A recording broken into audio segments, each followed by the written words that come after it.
There comes a time in life when silence isn't just golden.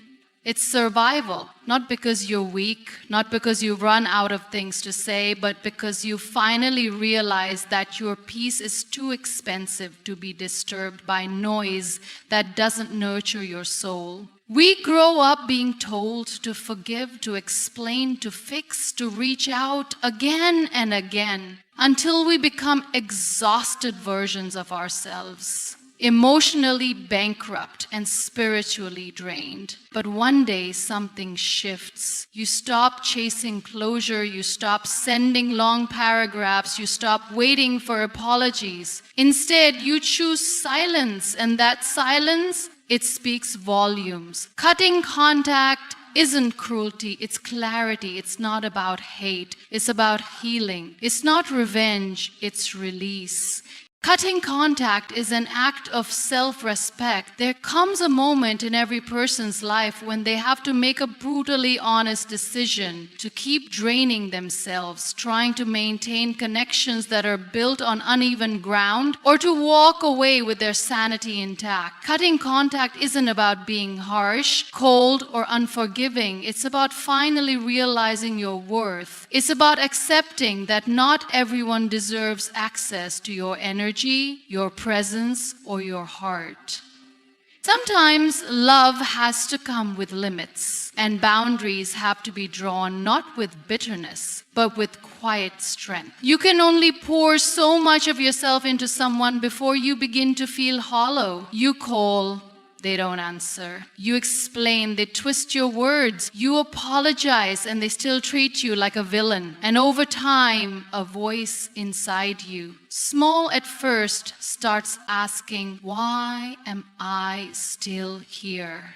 What am I hoping to fix in someone who doesn't even see there's a problem? That voice grows louder with every disrespect, every passive-aggressive remark, every emotional absence, until finally you listen, not out of anger, but out of necessity. Cutting contact is not impulsive. It's not a spur-of-the-moment rage move. It's what happens after months or even years of trying to make it work.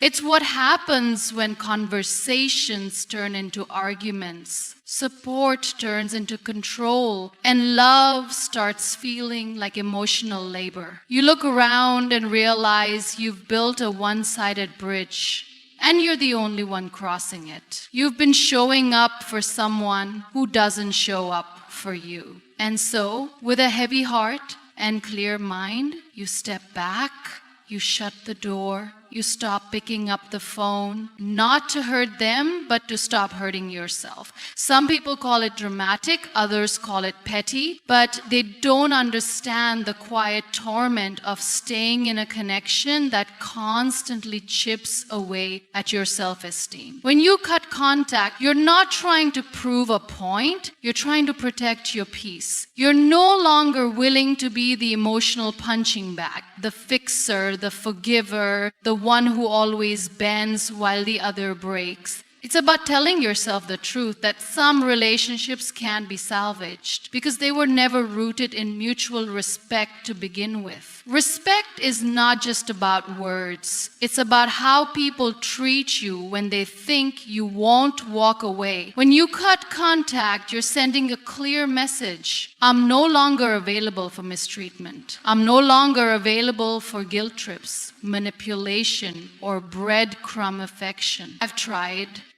I've given, I've waited, but now I choose myself. And that choice might look cruel from the outside, but inside it feels like freedom, like breathing again after holding your breath for too long. It's not easy. The guilt creeps in. The what-ifs haunt you at night. Memories flood your mind, trying to convince you that maybe it wasn't that bad. Maybe you overreacted. But then you remember all the times you felt alone in their presence. All the times you were made to feel like your emotions were too much, your needs were too needy, your love too inconvenient. You remember that you were surviving, not thriving, and that's not what connection should feel like. Cutting contact is self-respect in action. It's the point where you stop choosing potential and start choosing peace. It's not about closing your heart forever. It's about closing it to the wrong ones, those who misuse it, abuse it, or take it for granted. You don't have to hate them. You don't have to wish them harm. You just have to wish yourself better, and that starts with walking away. Silence is strength, not weakness. We live in a world that constantly pushes us to speak up, to defend, to explain, to fight back, as if staying silent is a flaw, a sign of surrender, a mark of being powerless. But silence, when chosen with intention, is one of the most powerful tools of inner strength a person can possess. It is not the silence of the defeated, but the silence of the deeply aware. It is the silence of someone who has learned that not every battle is worth fighting, not every comment deserves a reply, and not every presence in your life is worth holding on to. When you're silent, people assume you've given up. They think you've run out of things to say. But in reality, you've just stopped wasting your breath on ears that never listened, on hearts that never cared, and on minds that never understood. Silence is not retreat, it's strategy. It is when you realize that reacting is easy, but staying composed when everything inside you wants to scream is where true strength lies. People who choose silence are not empty. They are full of wisdom, full of self-respect, full of lessons that words can't express. Silence often follows pain. Not the pain that's loud and chaotic, but the kind that comes from betrayal, disappointment, and emotional exhaustion. The kind that teaches you to retreat, to observe, and to protect what little energy you have left. You begin to understand that words are sometimes wasted on those who've already made up their minds. That shouting louder won't make someone hear you. That explaining yourself to someone committed to misunderstanding you is a dead-end street. And so you go quiet, not because you have nothing to say, but because you've said it all and it changed nothing. There's a sacredness in silence. It allows you to listen to your own thoughts, your own needs, your own truth. In the quiet, you meet yourself. You begin to understand what peace feels like when it isn't constantly disrupted by the noise of toxic people, unnecessary drama, and expectations that were never yours to carry. Silence gives space for clarity to emerge. It helps you distinguish between what truly matters and what only matters temporarily. It becomes a filter that separates the meaningful from the meaningless. Those who mistake your silence for weakness often underestimate the strength it takes to say nothing, to hold back the urge to retaliate, to sit with your emotions and not let them dictate your response. It takes far more courage to walk away with dignity than to stay and fight for validation. Silence is a boundary. It is a way of telling the world, I no longer participate in chaos. I no longer argue with ignorance. I no longer prove my worth where it isn't seen. In silence, there is power. A kind of power that cannot be seen, only felt. It's the power of detachment, of choosing yourself, of refusing to shrink to make others comfortable. It's the power of choosing peace over pride, stillness over struggle, and self-worth over approval. The world may never understand your silence, but it's not for them to understand. It's for you to live with, to grow through, and to be empowered by. You don't owe closure to those who hurt you. Closure is often romanticized as if it's some magical final chapter where everyone suddenly understands each other. All the broken pieces are glued back together and you walk away with peace in your heart and a sunset in the background. But real life isn't that generous. Some people will hurt you and walk away like nothing happened. Some will gaslight you into thinking it was your fault. Others will play victim when confronted, flipping the script so smoothly that you begin to question your own memory. And in those moments, the desperate craving for closure starts to feel like an addiction, a need to be seen, to be heard, to be validated one last time. But here's the truth. Closure is not something they give you. It's something you give yourself. Waiting for someone who broke you to help you heal is like asking the storm to rebuild the house it tore down. It won't happen. And if it does, it won't be sincere. The person who shattered your trust isn't suddenly going to develop emotional maturity overnight. They're not going to write you a heartfelt letter explaining every cruel word, every ignored message, every betrayal. Most of the time, they'll move on with their life like nothing ever happened while you sit in the ruins wondering if you meant anything to them at all. You don't owe them a conversation. You don't have to sit across from someone who never listened to you in the first place and explain how they made you feel. You've already done that. You've probably done it too many times, hoping they'd finally understand. But they didn't, and they won't, because people don't hear what they aren't ready to acknowledge. Your pain is not their priority. Your healing is not their responsibility. Closure isn't found in their apology. It's found in your decision to stop needing one. It's found in the moment you stop chasing answers and start accepting reality for what it is, not what you hoped it would be. Sometimes, the only closure you'll ever get is the silence that comes after you choose to stop explaining. The peace that comes when you stop reopening wounds just to show them the damage. You are allowed to walk away without a final talk. You are allowed to delete the number, block the messages, burn the bridge, and never look back. There is power in the unsaid. There is strength in the unspoken goodbye. You don't have to defend your exit to someone who never valued your presence. You don't have to attend the final act of a play that was never about you. Closure isn't a shared moment. It's a personal decision. It's saying, I deserve better even when no one else says it with you. It's choosing to close the chapter even if the ink is still wet. The desire for closure often comes from wanting to be understood. But the harsh reality is, not everyone has the emotional depth to meet you where you are. Some people simply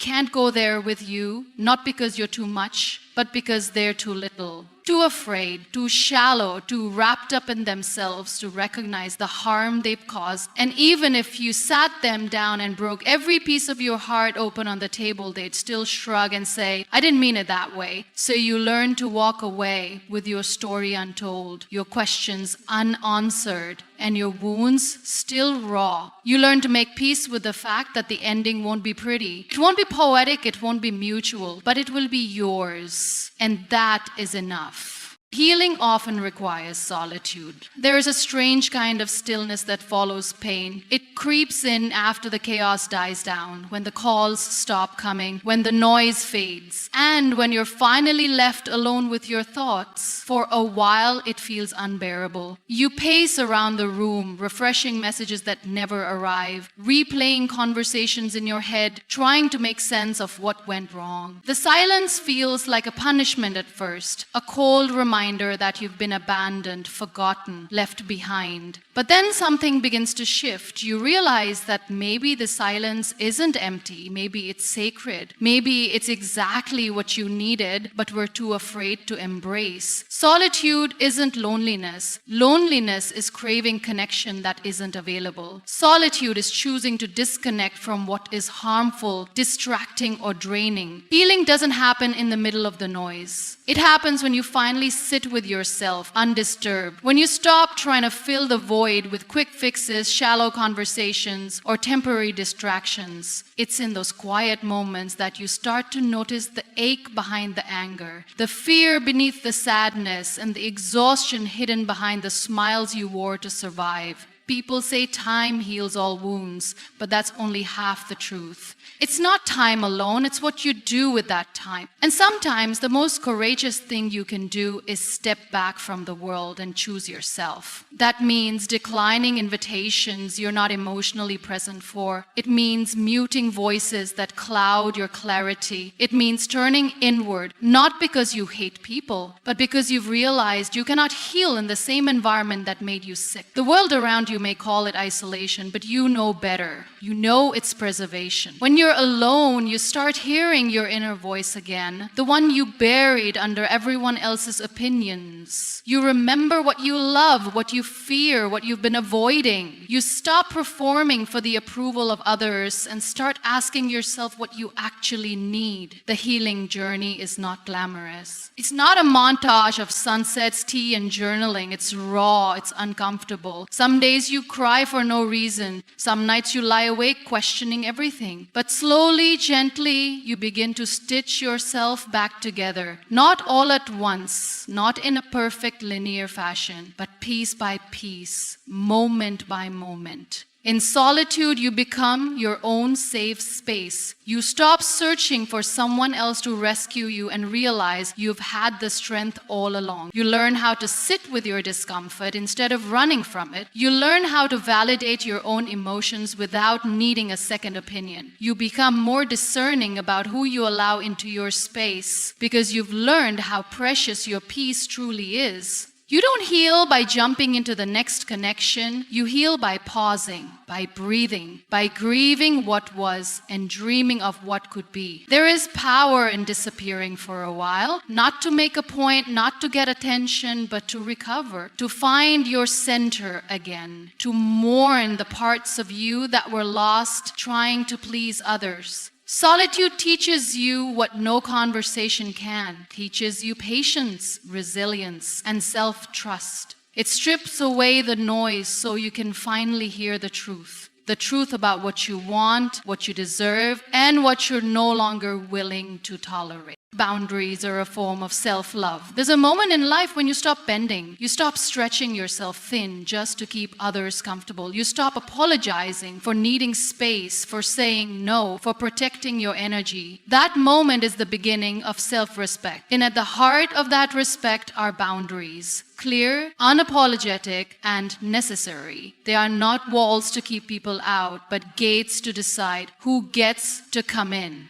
Not every relationship deserves unlimited access to you. Not every person is entitled to your time, your energy, or your story. Boundaries are not cruelty, they are clarity. They are your way of telling the world, this is where I end and this is where you begin. For far too long, many of us confuse love with sacrifice. We are taught to give without limit, to understand without receiving understanding, to forgive over and over until our hearts are bruised from the repetition. Forgiving without forgiving is overgiving until the heart is bruised. For every relationship, there is a mutual gift. But love without boundaries is not love, it's dependency. It's emotional erosion dressed up as compassion. Setting boundaries doesn't mean you love people less. It means you finally love yourself enough to stop bleeding for those who wouldn't offer you a bandage. There will be people who don't like your boundaries. They'll say you've changed. They'll call you distant, selfish, difficult. But what they really mean is you've stopped being easy to manipulate. You've stopped giving them the version of you that tolerated disrespect in silence. You've stopped putting their comfort above your well-being. And that's not your problem to fix. The discomfort others feel when you set boundaries is often the result of them benefiting from your lack of them. Creating boundaries can feel like breaking the rules of relationships we've been conditioned to accept, but there's nothing wrong with saying no without explanation. There's nothing wrong with needing rest, space, or solitude. There's nothing wrong with stepping away from conversations that drain you, from dynamics that confuse you, from people who continuously cross lines and then ask you why you're upset. Boundaries are how you stop abandoning yourself. They are how you begin to say, I matter too. You don't have to raise your voice to be heard. Sometimes the quiet act of enforcing a boundary is louder than any argument. It is in the refusal to overextend extend. It is in the courage to walk away when someone tries to guilt you into staying. It is in the strength to say, this doesn't work for me, and mean it even when your voice shakes. Setting boundaries is a muscle, one you build over time. At first, it feels uncomfortable, even selfish, but slowly you realize that it's one of the most generous things you can do for yourself. Boundaries teach others how to treat you. They're not just for the hard days. They're for every day. They show up in the way you respond to late-night texts, in how much of yourself you share with people who haven't earned your trust, in how you guard your emotional energy from being depleted by those who take and never give. Boundaries are the quiet protectors of your peace. The invisible armor that says, I've done the work to know what I need and I will not betray myself to make others happy. You don't know anyone a version of you that forgets itself to be accepted. You don't need to shrink to fit into someone else's comfort zone. The people who genuinely care about you will understand your boundaries and respect them. They won't push, they won't guilt, and they won't disappear the moment you start choosing yourself. Because real love, honest, healthy, rooted love, doesn't fear boundaries. It flourishes within them. Protect your peace at all costs. Peace is not the absence of noise, chaos, or difficulty. It's the calm in your chest when your world is shaking. The quiet knowing that you are grounded even when everything around you is in flux. It's not something you stumble upon, it's something you fiercely guard. It doesn't just happen, it's created, preserved, and protected like a sacred flame in a windstorm. And the truth is, not everyone deserves access to the version of you that has found peace. Some people show up just to disturb it, to test it, to pull you back into the mess you've worked so hard to rise above. There are people who thrive in drama, who feed off conflict, who feel alive when they're stirring tension. When they see your calm, they'll interpret it as an invitation to provoke. They'll poke,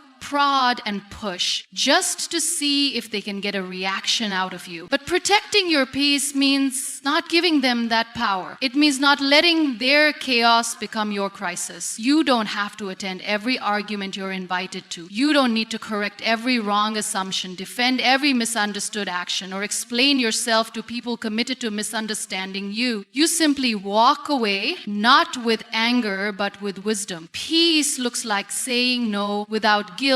It looks like choosing rest over hustle when your body and mind are tired. It looks like declining invitations that feel heavy, avoiding conversations that lead nowhere, and stepping back from dynamics that only exist to drain you. Protecting your peace means knowing that not every opportunity is for you, not every connection is meant to last, and not every situation needs your presence. It's learning to be okay with disappointing others if it means being true to yourself. Peace is a fragile thing in this world. The moment you start finding it, there will be forces, both internal and external, trying to snatch it from you. Your own mind might replay past mistakes, project future fears, or question your worth. Old patterns might call you back with familiar voices saying, just one more try, or maybe it'll be different this time. But when you've tasted peace, even once, you begin to recognize how costly it is to return to anything that doesn't feel like home. You learn to protect your inner space like a sacred garden,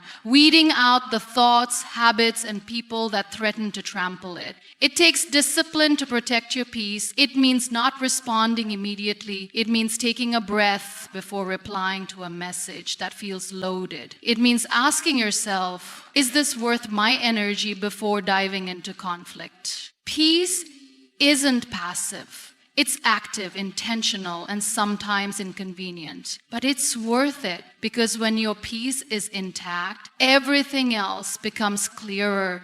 Your decisions get sharper. Your relationships become more meaningful. Your presence becomes more powerful. Peace doesn't make you less involved in life.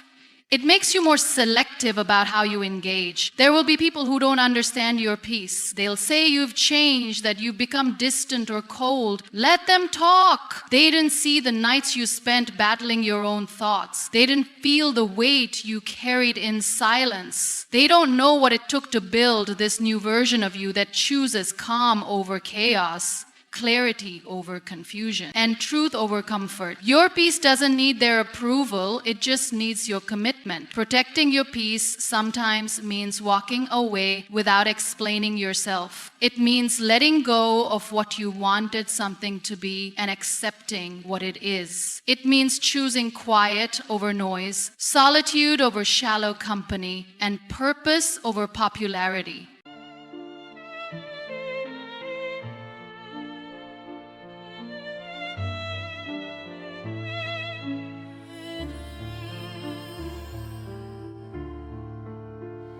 Beneath the stars we whisper dreams. A violin plays soft, it seems. The night unfolds its velvet wings. We dance on air like fancy things. A crescendo builds with every beat. Our hearts, they dance in perfect heat. The world is ours in silent screams. We're floating high on whispering dreams. Together we are one sweet song. The night won't be too late, too long.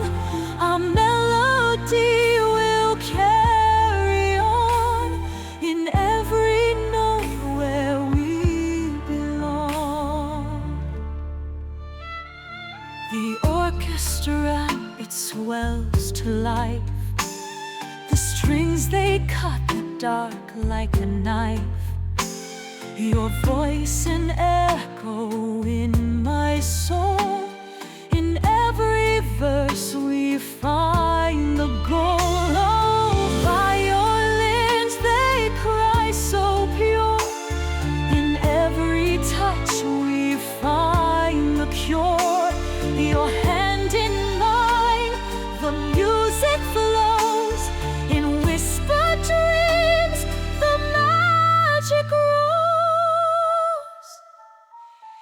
Together we are one sweet song. The night won't be too